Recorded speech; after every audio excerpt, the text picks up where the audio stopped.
흉기로 시민을 위협하고 출동한 경찰관에게도 흉기를 휘두른 30대 남성이 경찰에 붙잡혔습니다. 경찰은 특공대를 투입하고 테이저건을 3방까지 쏜 뒤에야 범인을 제압했는데 이 경찰관 한 명은 중상을 입었습니다. 박주영 기자가 보도합니다.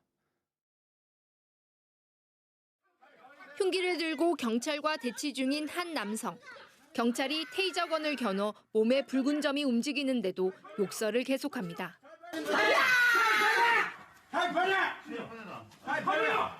거리에서 남성이 흉기를 들고 돌아다니며 시민을 위협한다는 신고가 들어온 건 어젯밤 11시 40분쯤. 출동한 경찰이 테이저건을 쏘자 남성은 집으로 들어가 흉기 한 점을 더 들고 와 휘둘렀습니다. 제압 중이던 경찰관 한 명이 이마와 손등을 다쳐 60바늘을 꿰매는 중상을 입었습니다. 112 신고를 받고 출동한 경찰과 피의자가 대치했던 집 앞 골목입니다. 흉기에 다친 경찰의 혈흔이 그대로 남아 있습니다. 이 남성은 30년 동안 조현병을 앓았는데 최근 복용 중이던 약을 끊은 것으로 확인됐습니다. 약 한 달 안 먹었어. 약 먹으려 말을 못해. 약 먹으려 면 그냥 죽일 걸 해요. 막 그 두약을 생각해가지고 자기는 두약이다. 경찰과 특공대 30명이 집으로 진입하려 하자 남성은 창문으로 나온 뒤 100m를 달아나다 결국 체포됐습니다. 노모가 계시고 같이 해서 위험해서 약간 좀 상황을 보고 있다. 이제 진입해서 체포하려는 순간에 자기 창문을 열고 도망갔는데 한 주거지에서 한 50, 60m 정도, 한 거의 100m 가까이 가서 저희가 덮쳐서 검거한 겁니다. 경찰은 이 남성을 특수공무집행방해치상과 특수협박 혐의로 입건하고 구속영장을 신청했습니다. MBC 뉴스 박주연입니다. 제주의 한 마을길이 하루아침에 가로막혀 주민들이 분통을 터뜨리고 있는데요. 새로 이사 온 사람이 자기 땅을 돌려달라며 진입 차단 시설물을 설치한 건데 어찌된 일인지 이따금 기자가 취재했습니다. 바닷가에 있는 제주의 한 마을 안길. 돌담으로 둘러싸인 도로에 볼라드와 쇠사슬이 설치됐습니다. 양방 통행이던 길이었지만 차 한 대가 지나가기도 벅차고 구조물에 부딪히기도 합니다. 땅 주인이 5m 너비 도로의 절반 이상을 막아버리면서 도로를 지나다니는 주민들이 불편을 겪고 있습니다. 마을 안길에 철제 구조물이 세워진 건 어제 오전. 지난해 길 옆에 땅을 산 주인이 도로에 포함된 8제곱미터가 지적도상 자기 땅이라며 시설물을 짓고 표지판을 내건 겁니다. 땅 주인은 도로에 포함된 면적만큼 용적률을 높여달라고 건축 허가를 신청했는데 제주시가 받아주지 않아 어쩔 수 없다는 입장입니다. 저희가 만약에 그 토지를 도로 부분을 이쪽 사실 사용을 하지 않더라도 그 면적에 대한 용적률만큼은 달라고 얘기를 했어요. 그렇게 안 된다라고 얘기를 하시더라고요. 보상은 또 불가능하다고 얘기하더라고요. 마을 주민들은 갑자기 막힌 길에 분통을 터뜨립니다. 1960년대 새마을 운동으로 길이 만들어졌고 당시 기부된 땅이었다는 겁니다. 다 기부 체납해가지고 만든 도로인데 또 이게 양심상 차는 통행할 수 있도록 만들어 줘야 될 게 아닌가.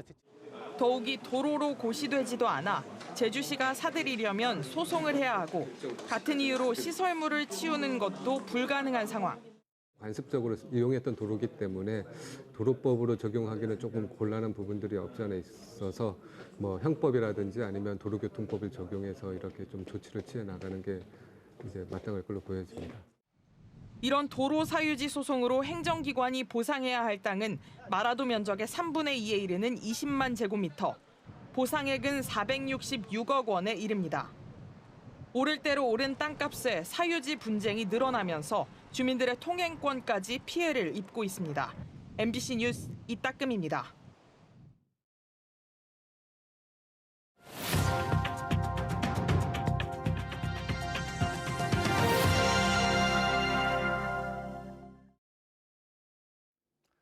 제주 MBC는 점점 심각해지고 있는 재생에너지 출력 제한 문제와 이 전력 시장의 독점 구조 등을 국내외 사례를 통해 자세히 보도해 드렸는데요.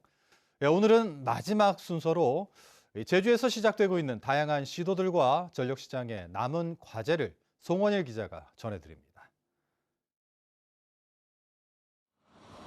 전기차 한 대가 주차장에 들어옵니다. 충전기를 전기차에 연결하고 충전을 하는데 특별한 점이 있습니다. 휴대폰에 설치된 앱을 통해 예고된 시간에 충전을 하면 요금 할인이나 포인트를 받을 수 있기 때문입니다. 출력 제한 문제를 해결하기 위해 제주에서만 시행되는 제도입니다. 전력거래소가 다음 날 전력 공급과 수요를 예측해 출력 제한이 예상되는 시간대를 결정하면 전력 수요를 관리하는 사업자가 휴대폰 앱으로 전기차 운전자에게 전달해 충전을 유도하는 방식입니다. 늘어난 수요만큼 재생에너지 발전을 조금 더 할 수 있게 됩니다. 그러면 늘어난 수요만큼 출력 제한 정도가 완화되게 되고 수요가 충분히 많이 늘게 되면 출력 제한 자체도 해소가 될 수 있지 않을까 생각하고 있습니다. 재생에너지 확산을 위한 새로운 유형의 사업자도 등장했습니다. 태양광과 풍력, 에너지 저장 장치 같은 소규모 재생에너지 자원들을 모아서 하나의 대형 발전소처럼 전력을 공급하는 통합발전소 VPP입니다. 변동성이 큰 재생에너지의 발전량을 정확하게 예측해 안정적으로 전력을 공급하게 되면 장기적으로 화력발전소를 대체할 것으로 기대됩니다. 기존의 이제 화력발전소하고 이제 그 동등한 시간에 동등한 지위를 가지고 가격 경쟁을 하게 됩니다. 그래서 그 전력 시장은 효율적으로 이제 운영할 수 있는 이 형태가 이제 생기는 거고요. 문제는 이런 새로운 시도들이 확산할 수 있는 토대가 부실하다는 점입니다. 기존 화력발전 중심으로 짜여진 전력시장 제도 때문인데 늦었지만 제주에서 변화가 시작됩니다. 내년 2월부터 전국 최초로 제주에 실시간 전력 도매 시장이 도입되는 것입니다. 지금까지는 하루 전 시장 방식으로 다음 날 발전량을 하루 전에 결정하면 이후 상황이 달라져도 조정 작업이 없었습니다. 그러나 실시간 시장이 도입되면 하루 전 결정된 계획을 당일 15분마다 실시간으로 조정할 수 있게 됩니다. 전력 도매 요금이 실시간으로 변하면 소비자 전기 요금도 실시간으로 달라지게 하자는 요구가 나옵니다. 전력 소비를 변화시켜 전력 수요를 조절하는 효과를 높이자는 것입니다. 인센티브가 좀 획기적으로 주어져야 된다. 그렇게 생각이 듭니다.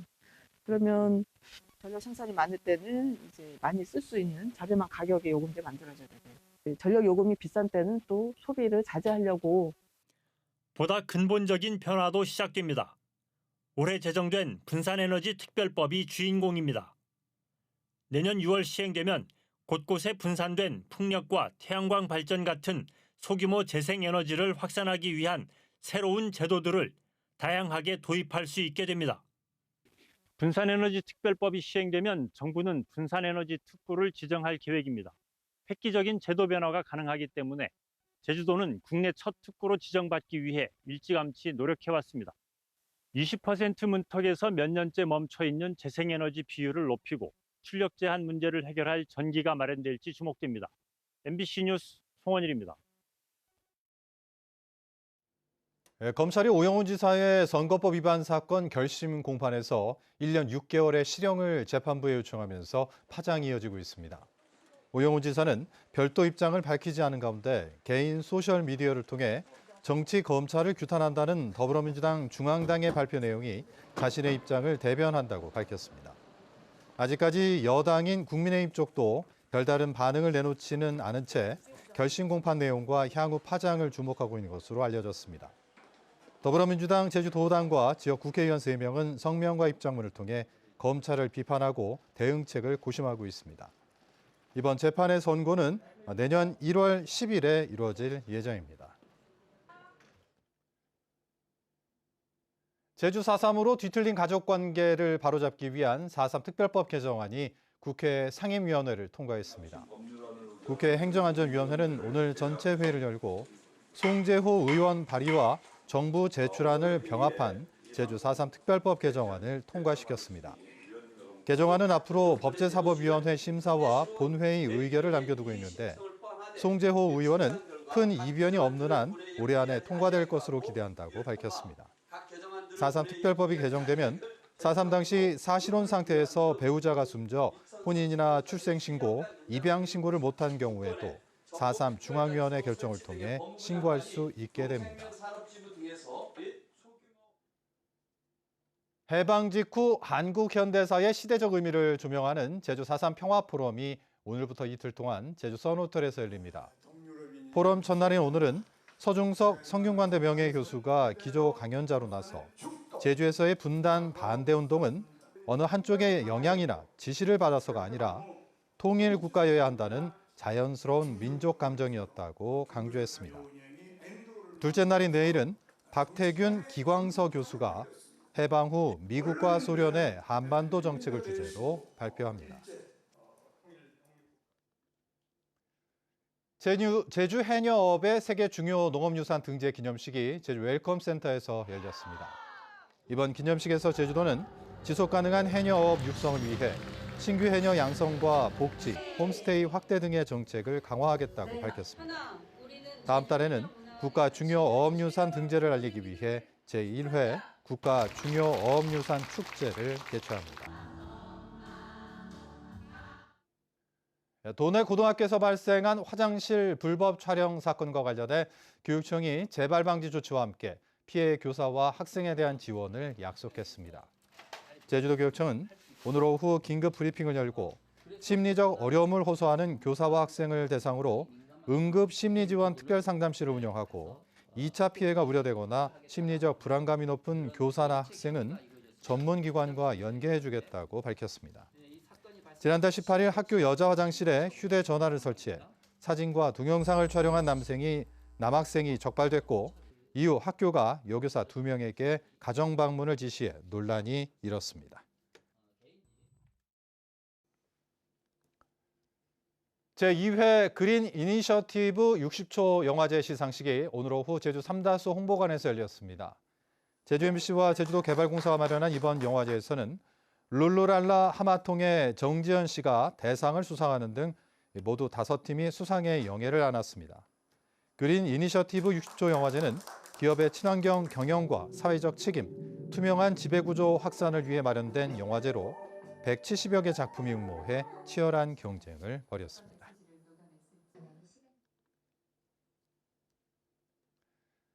바닥이 꺼지는 싱크홀이 잇따라 발생해 행정당국이 안전조치와 원인 조사에 나섰습니다. 어젯밤 9시쯤 제주시 탑동 사거리 부근 도로에서 지름과 깊이가 각각 1.5m 정도 되는 싱크홀이 발견됐습니다. 비슷한 시각 애월음의 한 초등학교 근처 횡단보도에서도 지름 30cm, 깊이 1.5m 정도의 땅꺼짐이 발생했습니다. 제주시와 소방당국은 안전조치를 취한 뒤 복구 작업과 함께 발생 원인을 조사하고 있습니다. 제주를 포함한 전국 4군데 특별자치시도가 참여하는 대한민국 특별자치시도협의회가 출범합니다. 제주와 강원, 전북도, 세종시 등 4군데 특별자치시도는 오는 27일 국회에서 출범식을 여는데 초대 대표회장은 오영훈 제주지사가 맡습니다. 협의회는 앞으로 특별지방정부의 위상을 높이고 지방재정 자율성 확대와 지역 실정에 맞는 분권 강화 등을 위해 공동 노력할 계획입니다. 제주 지역 읍면지역 마을 10곳 가운데 8곳이 종합병원을 가는데 자동차로 30분 이상 걸리는 것으로 나타났습니다. 호남지방통계청에 따르면 제주 지역에서 종합병원 이용을 위해 자동차로 30분 이상 소요되는 거리에 있는 마을은 143곳으로 전체의 83.1%를 차지했습니다. 또 51.7%를 차지하는 89개 마을은 같은 읍면 내 은행이 없고 이 가운데 55곳은 자동차로 30분 이상을 이동해 다른 지역에 있는 은행을 이용하고 있는 것으로 파악됐습니다. 뉴스데스크 제주 마칩니다. 시청해주신 여러분 고맙습니다.